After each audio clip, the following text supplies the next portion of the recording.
తిరుపతికి వెళ్ళే రోడ్డులో ఇక్కడ ఆగాము. ఇక్కడ పొలాల్లో అదొక రకమైన చెట్లు ఉన్నాయి. ఆ చెట్లనే వీడియోలు తీసుకొని పెడుతున్నాను. చాలా బాగుందండి.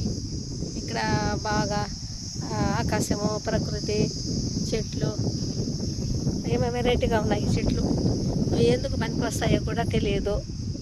నేల కూడా నల్లరేగడి నేలగా ఉంది. ఇవన్నీ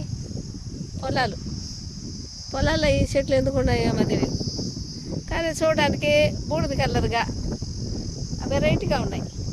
ఏదో కాయలు కూడా చిన్న చిన్నవి కాసినాయి. ఆ కాయలు కూడా ఏంటివో ఏమో తెలియదు. ప్రకృతికి మించిన అందము లేదు. చాలా బాగుంటుందండి ప్రకృతి. మనకు మానసిక సంతోషం కలుగుతుంది. మంచి గాలి,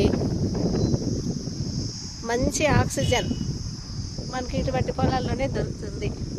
అందరూ కూడా ఇలాగా మంచి మంచి టూర్లు వెళ్ళి మంచి గాలి, మంచి ప్రకృతిని చూస్తే అందరికీ కూడా చాలా ఆరోగ్యం కలుగుతుంది.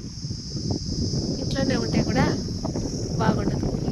ఎప్పుడు ఉద్యోగాల్లోనే వెళ్ళి విసుగైపోయి కూడా ఇటువంటి ప్రకృతిలో, ఇటువంటి పుణ్యక్షేత్రాలకు మనం వెళుతూ ఆరోగ్యంగా, ఆనందంగా అందరూ కూడా గడిపితే ఇంకా బాగా చాలా బాగుంటుంది.